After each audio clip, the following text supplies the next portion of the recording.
Hi there, we are Silverstein. I am Shane. And I am Paul. And I sing. I play drums. In Silverstein. Well, I think the record's a lot different than short songs. I think it's maybe more of a regular format record rather than short songs being whatever it was, 22 songs in 22 minutes, and half of it being cover songs. So I think, you know, it was definitely kind of going back to more of a traditional record for us. Well, I think we wanted to do something different from Rescue, which was our kind of our last full-length record, and I came up with the idea of doing this, having this parody between the songs, and having just some interesting ideas, kind of discussing, you know, fate versus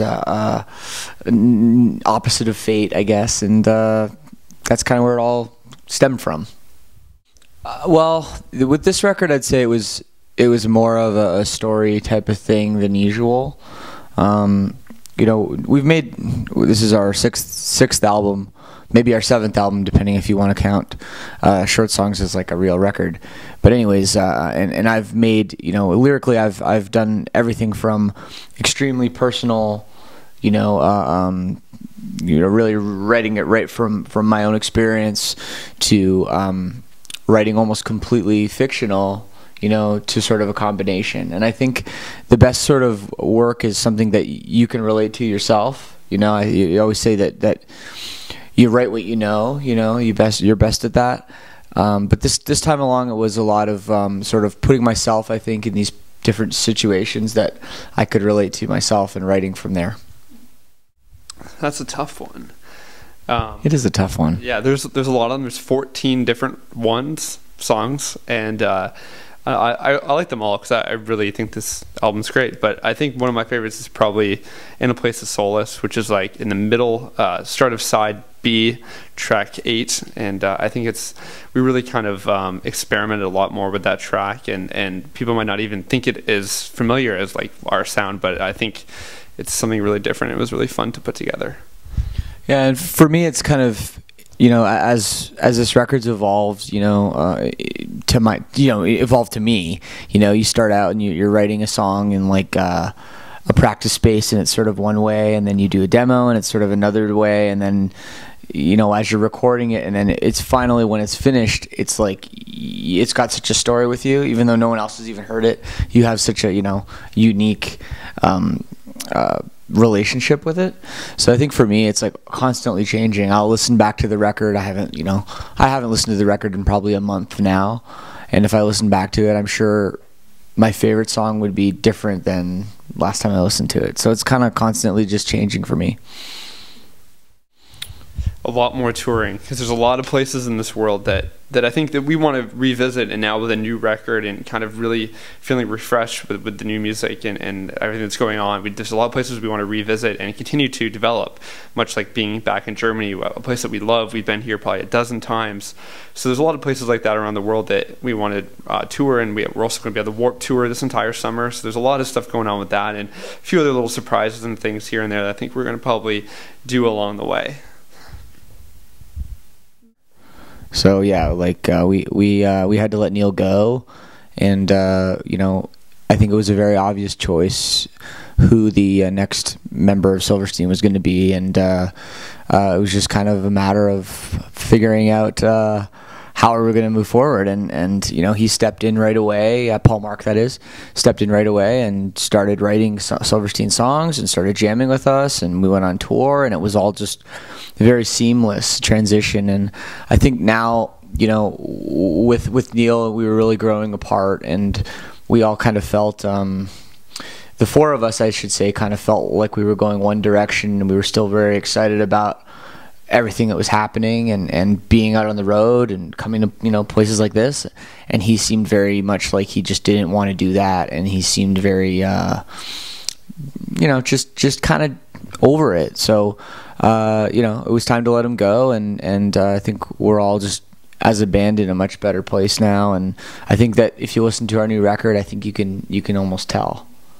So it's a good feeling. Anything to add? Yeah, I just think like working on this new record and being in a concept record and all the different layers and things that went into it, it really demanded the five of us to work closely together and be focused on the same thing. And I think if we didn't have that unity amongst the band as it is with the new 5 members, it wouldn't have been as successful. So it was really helpful to have like everyone focused and on the same team like that. Oh boy. Well, Paul and I were both going to school for kind of like science, engineering stuff. I mean, I'm sure it's the same here, but they make you decide that shit so early. Like when I'm 17 years old, I don't know what anything is. I just know that, I liked chemistry in high school, so I'm going to be a chemist. Like it doesn't really, so who knows where we would have ended up. But, this band found us very early, relatively very early in our lives. So I think that it's almost hard to imagine our lives without it. And to do so, it's kind of like, it doesn't even feel right.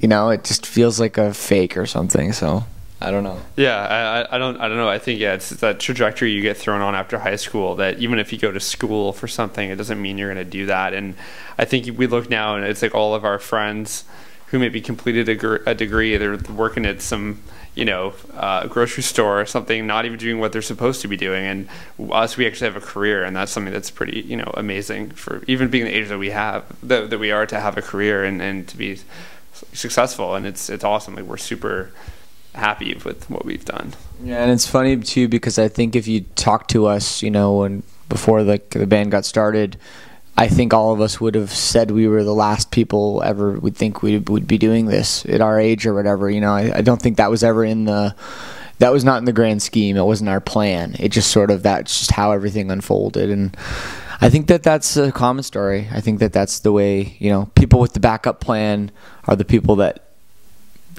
plan A works out for. So, well, I think what's special about our band is that we all have kind of different personalities, and we kind of bring something different to the table. So I don't think it's any one of us over the other. And I think like with Paul, he does so much of the business side of things and organizing, and Josh is the comic relief.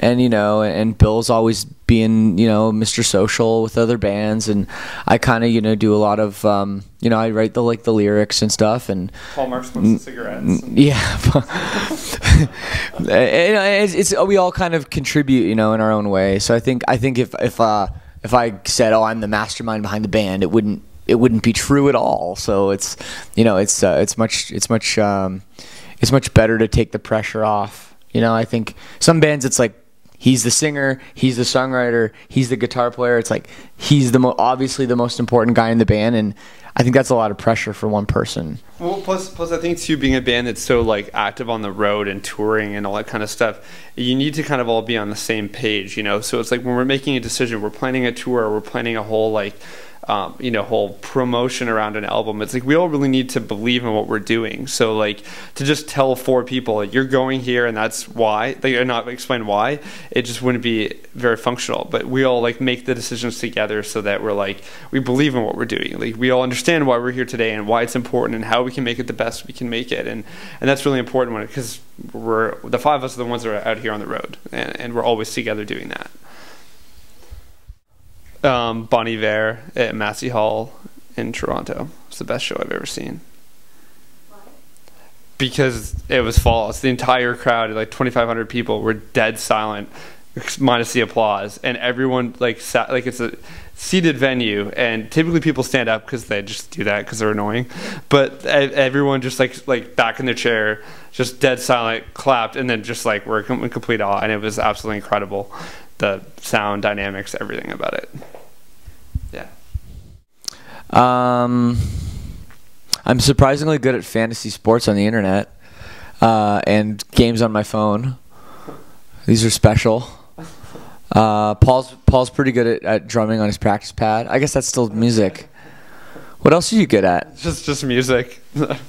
Barely. I don't even know. What am I good at? Well, he's good at. He's being modest. He's good at stuff. He's always doing like graphic design stuff. He's good. And he thinks he's not that good, but he's really good. And I like fake my way through a lot of different things, like learning a little, just enough to get by on. So he's good at faking it. He's good at faking things. That's a skill. Just knowing enough to get by. Yes. Well, it's too cold, too expensive. We don't have any good food. Too many polar bears. We have a real polar bear problem. There is. When the polar bears come in our backyards and claw at our doors. 2 months out of the year, you can't leave without without a torch, because they don't like torches, and then they run away. You need the torch sometimes to get outside, anyways, because the snow. That iPhone app, the e-torch, that kind of can fake your way through it. Too hot. Too hot. Too many people. Too muddy. And especially in Germany, it always rains at Rock am Ring. It's always too muddy. Yeah. I don't know. I'm very negative, apparently. Hero. Oh, God. Well, Kurt Cobain's out, I guess. I can't bring him up anymore. See, Superman, let's just talking about heroes, superheroes. Superman is the worst superhero. So, he pretty much can do anything. And there's only one thing in the entire universe that can kill him. And it's like on another planet. What is it? It's just too easy. Like, how does he even have any problems at all? Right? Yeah, like Batman's got all sorts of stuff going on. Batman doesn't even have anything. Like, he's just a rich guy with gadgets. Gadget guy, yeah. Iron Man, gadget guy. Yeah. It's like those guys, I get it. They're real people. Superman, it's like, come on. Even the X-Men, they have like the prejudice, that's tough to get past. Because even if you're trying to do something good, they want to stop you. That's true too. Yeah. But fuck Superman. Worst one. Hi, German fans. Thank you for everything. Thanks for coming to our shows, buying our previous records, bringing me cool gifts. It's a really great thing. Thank you for your beer. I don't know, maybe it wasn't you, but maybe your parents work the factory or something. I don't know. It's really good beer. And we have a new album. It's called This Is How the Wind Shifts. If you haven't heard it yet, you should go get it right now. It's selling really well in Germany. It's really popular, so you should, get on that bandwagon. Paul? And we will probably see you again this year. Stay tuned for that. Shh. Well, no, tell everyone you know. It's okay.